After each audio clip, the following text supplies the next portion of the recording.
கொண்டிருக்கிறது. இன்றைக்கு நான் சொல்ல போகிற சிறுகதை எழுத்தாளர் சூடாமணி அவர்களுடைய ஒரு சிறுகதை. நம்ம இந்த வாழ்க்கையில் நிறைய இழந்துட்டோம். சார் அதை ரொம்ப அழகாக படம் எடுத்து காட்டிக்கொண்டே வந்தார். எவ்வளவு இழந்து விட்ட வாழ்க்கை. யாரோ சொல்றாங்க என்ன சாப்பிடணும், யாரோ சொல்றாங்க நீ it is time to stand up. ஏற்கனவே நான் நிமித்தா இருக்கு. நீ இதை சாப்பிடு, நீ இதை செய்ய. இப்ப நீங்க சும்மா வாட்ஸ்அப் எடுத்து சும்மாவாது ஒரு ரெண்டு மூணு குரூப்ஸுக்கு அனுப்புங்க. அதான் ஏகப்பட்ட குரூப்ஸ் இருக்கு. இந்த ஃபேமிலி குரூப்னு ஒரு கொடுமை எல்லாருக்கும் இருக்கு. கொடுமைகள் எல்லாம் பெரிய கொடுமை. அதுல இந்த அம்மாக்கள் என்ன பண்ணணும்னா கம்பல் பண்ணி பிள்ளைகளை ஃபேமிலி குரூப்ல சேர்க்கும். அம்மாக்களுக்கு என்ன தெரியாதுன்னா பிள்ளைங்கெல்லாம் சேர்ந்து தனக்குள்ள ஒரு ஃபேமிலி குரூப் வச்சிருக்கு. இந்த குரூப்ல நீங்க என்ன போஸ்ட் பண்ணாலும் பிள்ளைங்க அதை காரிக்கிட்டு அவங்க தமிழுக்குள்ள பேசுறாங்க. சும்மா வாட்ஸ்அப் குரூப்ல போடுங்களேன். நம்ம எல்லாரும் சேர்ந்து ஸ்ரீலங்காவுக்கு ஒரு பயணம் போனால் என்ன அப்படின்னு சும்மா போடுங்களேன். போக வேண்டாம். நீங்க போட்டீங்கன்னா அதை போட்ட 2 மணி நேரத்துக்குள்ள நீங்க பேஸ்புக்கு போனாலும் சரி, இன்ஸ்டாக்கு போனாலும் சரி, எதுக்கு போனாலும் சரி, ஸ்ரீலங்கால உங்களுக்கு சொர்க்கத்தை காட்டுகிற இடங்கள் இதெல்லாம்.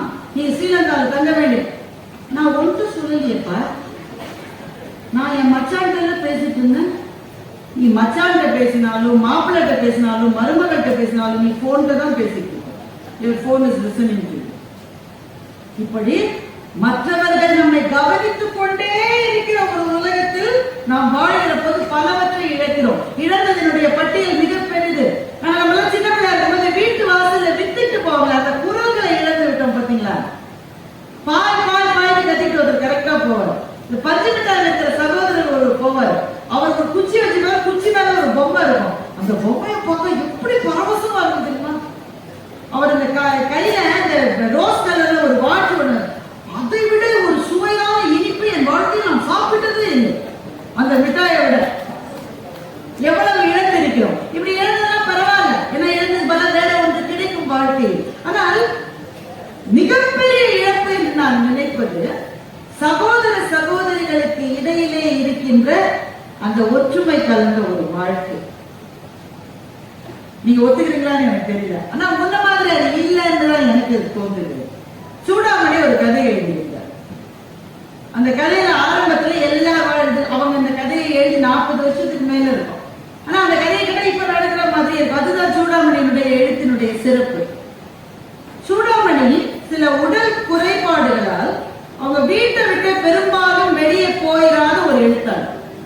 வீட்டுக்குள்ளேயே இருந்திருக்காங்க. வீட்டுக்குள்ளே இருந்து அவர்கள் அவதானித்த உலகம் என்பது அத்தனை பிரம்மாண்டமாக இருந்திருக்கிறது. இந்த கதையில ஒரு அண்ணன் ஒரு தம்பி. அண்ணன் கலெக்டர் ஆபீஸ்ல பெரிய பதவியில இருக்காரு. தம்பி ரொம்ப ரொம்ப ரொம்ப ரொம்ப சாதாரணமான ஒரு பதவியில இருக்காரு. இப்ப அண்ணனுக்கும் தம்பிக்கும் இருக்கிற உறவு எப்படி என்பது நாம் சொல்லாமலே உங்களுக்கு விளங்குமே. அண்ணனும் தம்பி ஒருவரோடு ஒருவர் பேசிக் கொள்வதே கொஞ்சம் கொஞ்சமா நிறுத்திட்டாங்க.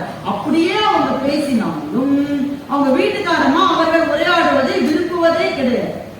இப்ப இந்த தம்பி என்ன சொல்லிட்டான், அவனுக்கு நாளா பெரிய விஷயம் இல்ல, அவன் கலெக்டர் ஆபீஸ்ல பெரிய பதவியில இருக்கான், அமைச்சர்கள்லாம் அவன் வீட்டுக்கு வராங்க, கலெக்டர் அவன் வீட்டுக்கு வராங்க, நான் என்ன எதுக்கு ஒரு சாதாரண பியூன் மாதிரி ஒரு வேலையில இருக்கேன், என்ன தம்பி நான் மதிப்பானா? இப்ப அண்ணனுடைய வீட்டுல ஒரு திருமணம் வரும். அண்ணனுடைய மகளுக்கு திருமணம். முதல் தகவல் யாருக்கு போனோம்?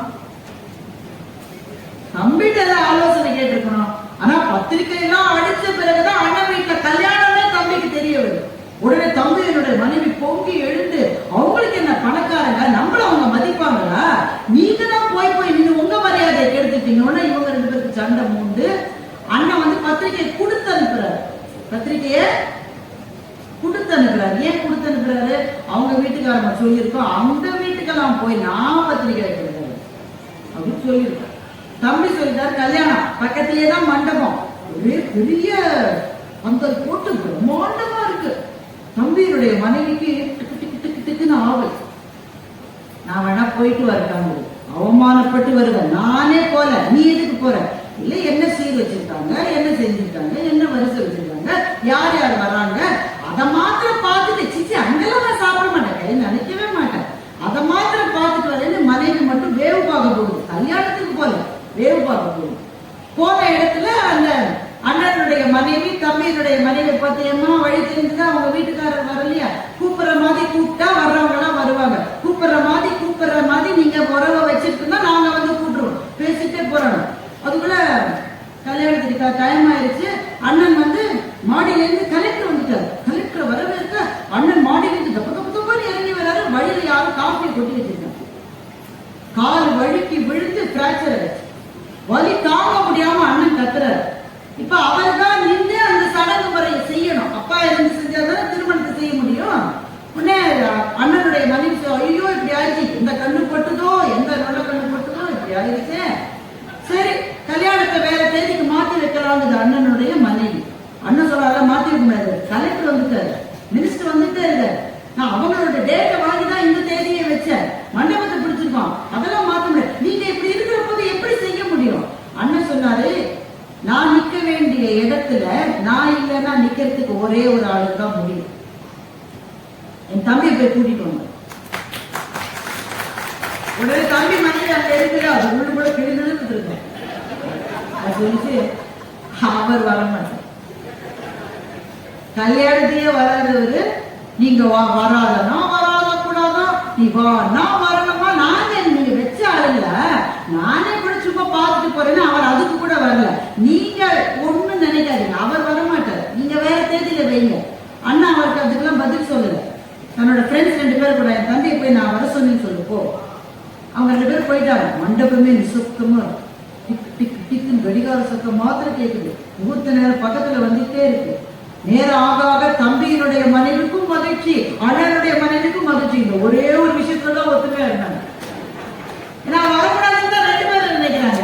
கிட்டத்தட்ட முகூர்த்த நேரம் வந்தது, வாசல்ல நிழலாடியது. தம்பி வந்துட்டு அண்ணா என்னாச்சுன்னா உனக்கு, எனக்கு என்ன ஆச்சுன்னு அப்புறம் பார்க்கலாம், எனக்கு வச்சு இந்த புது வேஷ்டியை நீ கட்டிக்க, நேர மணமேடைக்கு போ. ஒரு இடத்துல நான் நிக்க முடியலன்னா அது செய்யறதுக்கு உனக்கு மாத்திரம்தான் அண்ணா உரிமை. உடனே அண்ணன் மனைவி வந்து அதாவது நான் அண்ணன் சொன்ன பேசாது, முதல்ல கல்யாணம் நடக்கணும், எல்லா பஞ்சாயத்தும் அப்புறம் வச்சிருக்கணும். இப்போ அந்தஸ்துல வித்தியாசம் இருக்கலாம், வாழ்க்கையில வித்தியாசம் இருக்கலாம், உங்களுக்கு 1000 நண்பர்கள் கிடைக்கலாம், 1000க்கு மேல பேஸ்புக் ஃப்ரெண்ட்ஸ் கிடைக்கலாம், உங்களுக்கு பெரிய பெரிய அதிகாரிகள் உங்களுடைய வீட்டு வாசல்ல வந்து நிக்கலாம். ஆனா நீங்க இல்லாத ஒரு இடத்துல உங்களுக்கு பதிலா நிற்பதற்கு ஒரே ஒருவருக்கு உரிமை இருக்கிறது, உங்கள் சகோதரனுக்கோ சகோதரிக்கோ மாத்திரம்தான் அந்த உரிமை இருக்கிறது. அப்படின்னா நான் சொல்லின தவிர சூடாமணி எழுதுங்க. இது சொல்லாமலேயே புரிந்து கொள்ள வேண்டிய இடத்தில் கதையை முடிக்கிறவர் தான் உண்மையான எழுத்தாளர். தம்பி மணமேடைக்கு விரைந்தான் என்பதோடு அந்த கதை முடிந்து விட்டது. அந்த கதையை படிச்ச உடனே என்னன்னே தெரியல, கதை எழுதி 40 வருஷம் ஆச்சு. ஆனா கண்களில் இருந்து சிந்திக்கிற கண்ணீர் இந்த நிமிஷத்து கண்ணீர், 40 வருஷம் பழைய கண்ணீர் அல்ல. ஓடிக்கிட்டே இருக்கிற வாழ்க்கையில ரொம்ப முக்கியமா ஒண்ணு மறந்துட்டோம்ல, நம்ம சின்ன வயசுல யார் கையை பிடிச்சிட்டு போறோமோ அவங்கள மறந்துட்டோம். அதற்கு பிறகு 100 விஷயம் நமக்கு கிடைச்சிருக்கலாம். ஆனா நம்முடைய இளமைக்கால வாழ்க்கையை நம்மோடு பகிர்ந்து கொண்டவர்களில் மிச்சம் இருக்கிறவர்கள் நம்முடைய அண்ணாவும் தங்கையும் அக்காவும் தம்பியும் தான். வாழ்க்கையில எதை இழந்தாலும் இழக்கலாம், சண்டையும் வரும், அப்படித்தான் சண்டை வரும். என்ன சண்டை இருந்தாலும் எங்க அக்காவை நான் விட்டு கொடுக்க மாட்டேன், எங்க அண்ணனை நான் விட்டு கொடுக்க மாட்டேன், என் தம்பி அப்படி பேசாத என்ற வார்த்தைகளை இழந்திருக்கிறோம்ல, இதுதான் இழப்புகள் எல்லாவற்றையும் விட மிகப்பெரிய இழப்பாக எனக்கு தோன்றுகிறது. அப்போ இதை படிக்கிற போது அல்லது இந்த கதையை நான் சொல்ல கேட்கிற போது உங்கள் யாரோ ஒருவருக்கு 1 வருஷம் ஆச்சுல என் தம்பிகிட்ட பேசி ஒரு காரணி பண்ணிக்கலாமா, என்னடா எப்படிடா இருக்க, உங்களுக்கு வரையா ஒரு வார்த்தை கேட்கலாமா, இவ்வளவுதான் கேட்கல, ஏன் அவங்க அண்ணன் கேட்கணும், நான் தான் கேட்கணும், அவன் என்ன கேட்க அப்படித்தானே கேட்காம இருந்தீங்க. ஆனா சூடாமணியினுடைய எழுத்துல இருக்கிற ஏதோ ஒன்று நம்முடைய நெஞ்சத்துக்குள் பாவையாக இருக்கிற எதையோ உடைத்து தள்ளிவிட்டு எதுக்குடா இந்த வீராப்பு, இந்த வீராப்பு எவ்வளவு நாளைக்கு உனக்கு, நீ யோசிச்சு பாரு. சின்ன வயசுல உன்னோட கிளாஸ்ல உன்னை எல்லாரும் அடிச்ச போது நீ போய் அண்ணன்ட்ட போய் சொன்னிய, அண்ணா வந்து எவன்டா என் தம்பி அடிச்சதுன்னு வந்து நின்னாங்க, அந்த நாளை நீ மறந்துட முடியுமா? அந்த உறவு ஒன்று ஆரம்பத்திலே தொடங்கிய உறவினுடைய அடர்த்தி என்பது பிறகு வந்த எந்த உறவின் அடர்த்தியை விட அந்த அடர்த்தி தான் அதிகமாக இருக்கும்.